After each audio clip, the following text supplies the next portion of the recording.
Hello and welcome back. We have left Garlieston Caravan Club site and we are bumping our way back up the Maccas to Newton Stewart. So I didn't do a little show round of Garlieston because sadly I had other things on my mind after the little incident on the way where a white van man bashed off my towing mirror and didn't stop. I was in such a fluster when I got to the campsite that when I unhitched the van for the first time in hang on, how long have I been towing? 28 years of towing. Oh my goodness, that makes me practically dead, doesn't it? I'm so old. So for the first time in 28 years of towing, I pulled away without unplugging the electrics. So I then completely ruined the plug on the caravan, the 13-pin plug, which upon closer inspection was pretty much shot anyway. And I broke the casing on around the socket on the car. So of course I had my main priority was to get on the road, and the nearest caravan accessory dealer to Garlieston Caravan Club site is 70 miles away in Dumfries Caravan Centre. So the first day was taken up on the motorbike going to Dumfries to get a new plug for the caravan, coming back, and then the second day was pretty much taken up with fitting said plug, and did go into Wigtown, which was lovely, did enjoy Wigtown, and then I think that was it, and then I think we're off today. So that was pretty much it. I interviewed a lovely couple on site, so I couldn't do as much kind of going around the attractions doing the research as much as I wanted.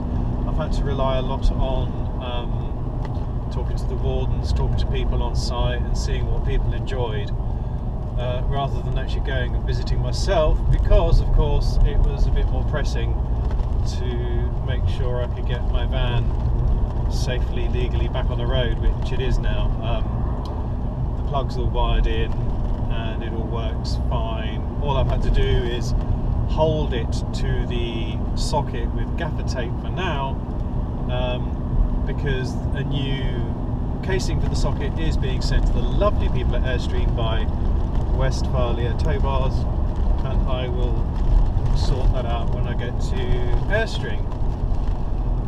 So with that on my mind, and again, get the violins out, being on my own, there's no one to kind of take that pressure off. It's down to me to do everything. So obviously making a little video was not on the list, I'm afraid, but it's lovely. We've had a very bad morning, as in very wet, very wet, but you can see now it's a lovely afternoon. I am taking a few days off now. My best friend is over from the United States. He's British, we went to school together, and his sister and her family have rented a house near here, and he's rented the cottage next door, and I'm going to park my Airstream between the two, and we're going to spend a few days chilling out, which will be lovely. Obviously then also I can catch up on some of the work that I haven't managed to do over the past few days, which will be good. And then we're back to England for just a little bit, going to see the lovely folks at Airstream, dropping off my trailer because the Scottish roads have won against my mover and they've cronked the mover. So I don't have a mover at the moment. Yes, I can reverse my caravan, thank you very much, but with the tailgate down, as you now know from Uig Bay, I can't do a hard lock reverse with the caravan. And also it's, say for example at Garlieston, there were some lovely pictures on the waterside, and obviously you'd want to go nose into those pitches so you get the good view. I couldn't do that, of course, because I didn't have a mover. Never mind, eh? So yeah, we're off for a few days now. Then we're off to Airstream. I will be going back to Kent for a couple of days, back to work, to see my mum. Not sure where Dougal's going yet, but we'll sort that out. So thank you for watching. That was Scott Vlog, and tune in again soon. Thank you.